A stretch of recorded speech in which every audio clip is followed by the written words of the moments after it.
రాజకీయాల్లో మార్పు కోరుకునే వారంతా చీపురు గుర్తుకే ఓటేయాలంటూ ఆమ్ ఆద్మీ పార్టీ పార్లమెంట్ నియోజకవర్గం కోఆర్డినేటర్ నీరుగట్టు నగేష్ పిలుపునిచ్చారు.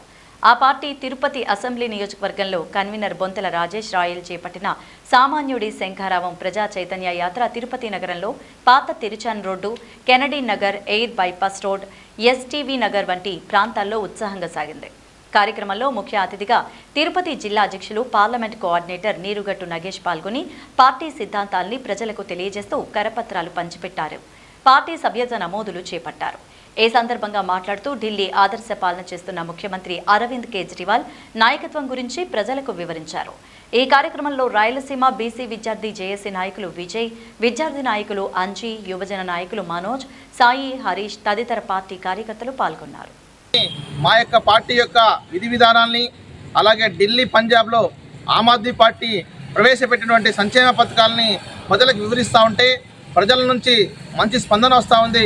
మాకు కేజ్రీవాల్ గారు తెలుసు, ఆయన ఈ దేశానికి ప్రత్యామ్నాయ రాజకీయవేత్త, బీజేపీని ఎదురిస్తున్న దమ్మున నాయకుడు అరవింద్ కేజ్రీవాల్ ఒక్కరే అని చెప్పని ప్రజల నోట వినపడతా ఉంటే మాకు కూడా మరింత ఉత్సాహం వేస్తూ ఉంది.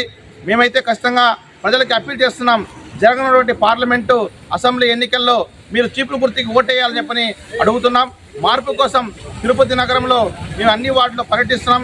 కాబట్టి ఇప్పటికైనా కానీ ఎవరైనా ఆసక్తి కలిగిన వారు మేము కూడా వార్డుల్లో పనిచేస్తాము, అలాగే నగర స్థాయిలో పనిచేస్తామనుకున్నటువంటి ఎవరైనా కూడా విద్యావంతులు కావచ్చు, సంఘజీవులు కావచ్చు, కార్మికులు కావచ్చు, మేధావులు కావచ్చు, రిటైర్డ్ ఉద్యోగస్తులు కావచ్చు, మహిళలు కావచ్చు, వీళ్ళందరినీ కూడా చేతులెత్తి నమస్కరిస్తున్నాం. ఆమ్ ఆద్మీ పార్టీ అన్నటువంటిది ఒక ఉద్యమ పార్టీ, అవినీతి రహిత పార్టీ. ఈరోజు దేశంలో మార్పు కోరుకున్న పార్టీలో మీరందరూ కూడా భాగస్వాములు కావాలని, తిరుపతి నగరాన్ని అభివృద్ధి చేయడంలో క్రియాశీలక పాత్ర పోయిస్తారని చెప్పని మీ అందరికీ కూడా నమస్కారం చేస్తే. అందరికీ నమస్కారం. నా పేరు విజయ్ ఉత్తరాది. నేను రాయలసీమ బీసీ పనిచేస్తూ ఉన్నాను. రోజు 11-12 వాటిలో ఈ శంకరావం యాత్రని, ప్రజా చైతన్య యాత్రని విజయవంతంగా పూర్తి చేసినటువంటి ఆమ్ ఆద్మీ పార్టీ అసెంబ్లీ కన్వీనర్ అయినటువంటి బొంతల రాయల్ గారు, అదేవిధంగా తిరుపతి కన్వీనర్ అయినటువంటి నీరుగట్టు నగేష్ గారు